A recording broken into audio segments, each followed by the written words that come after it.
How to use Zelle with Capital One. Most people get stuck here for one reason. They try to set up Zelle like it's a separate app you have to bolt onto your bank. With Capital One is usually the opposite. The smooth way is letting Zelle live where it's meant to live, inside your banking flow, so you're not juggling logins or sending from the wrong place. There's one key detail that decides whether this feels effortless or stressful. I'll save it for the end, because it's the step most people rush. What this actually means, Zelle is a person-to-person payment network that many banks support directly. When your bank supports it, you typically send and receive money through your bank's app or website. Capital One generally supports Zelle through its banking experience, so you're not trying to connect a random wallet. You're enabling a built-in feature tied to your account.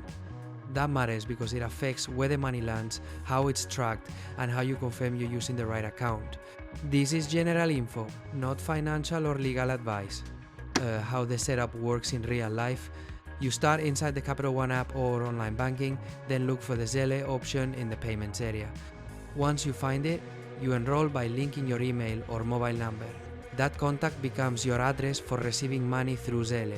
After enrollment, sending is typically simple. You choose a recipient, enter an amount, review the details, and confirm. Receiving is even simpler.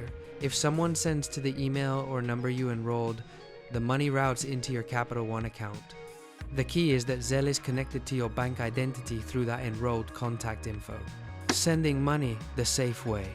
Zelle works best for payments to people you know and trust. Before you send, confirm the recipient's contact info and confirm you're selecting the right person. Then confirm the amount and the funding account.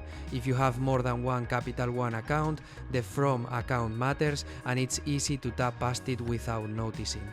If you're paying someone new, start small when possible so you're not learning the flow with a high stress amount. And if you're in a hurry, slow down anyway. The fastest mistakes are the hardest to fix. Common mistakes that cause problems.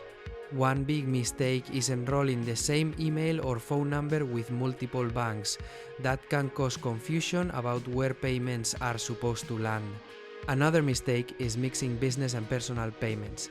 Zelle is typically meant for personal transfers, not merchant transactions, so using it like a checkout method can create headaches.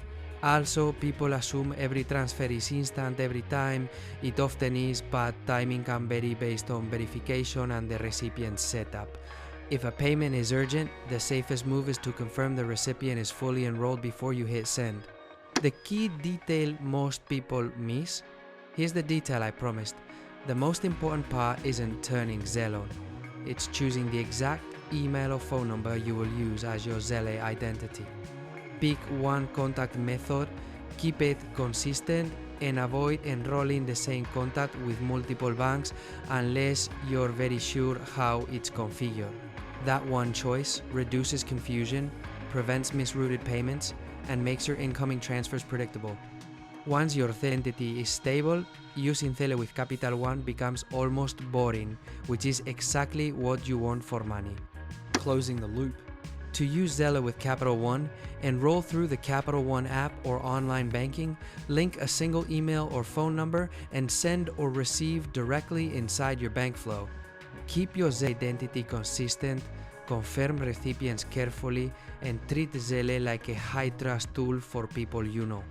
And don't forget to check the description for helpful resources that will make things easier. If you found this useful, hit like and subscribe for more.